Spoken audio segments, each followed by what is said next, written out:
Her radio telemetry collar will be replaced. The U.S. Fish and Wildlife Service pursues a female Mexican gray wolf.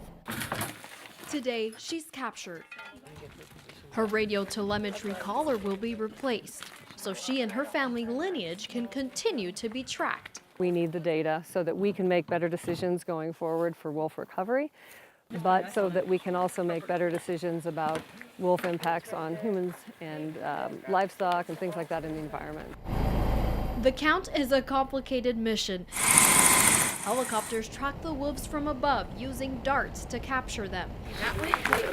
They take the wolf to a remote processing station where it's measured, treated, vaccinated, and given a working collar. The final step is to safely release the wolf back to its territory where it reunites with its pack.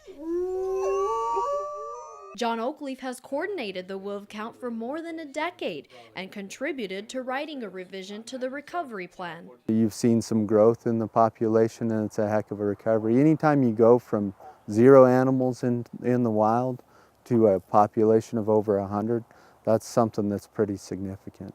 In the latest count, there were 114 Mexican wolves in Arizona and New Mexico, but the recovery plan has taken a twist. The Trump administration finalized a revision to the Mexican gray wolf recovery plan in November of last year.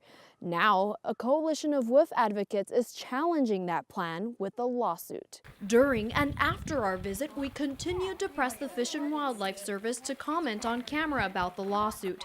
They declined, instead responding with a statement saying, quote, "The U.S. Fish and Wildlife Service does not comment on pending litigation," end quote. The lawsuit claims the revised plan fails to provide recovery for the species and that it ignores current problems the population faces. It doesn't deal with illegal killings, which is the biggest source of wolf mortality. It ignores suitable habitat in the United States and relies on habitat in Mexico, which is inadequate for the wolves. It sets population goals that have a high likelihood that the Mexican gray wolf will end up right back on the endangered species list. Under the revision, the Mexican gray wolf would be removed from the endangered species list in 8 years if and when the population reaches an average of 320 in the U.S. and 200 in Mexico. Absent from the plan is introducing the wolf population into the Grand Canyon regions of Arizona, Colorado, and Utah. An expansion of Blue Ribbon Task Force of top scientists has deemed necessary for the population to survive. Mexican gray wolves are the engine of evolution for southwestern ecosystems.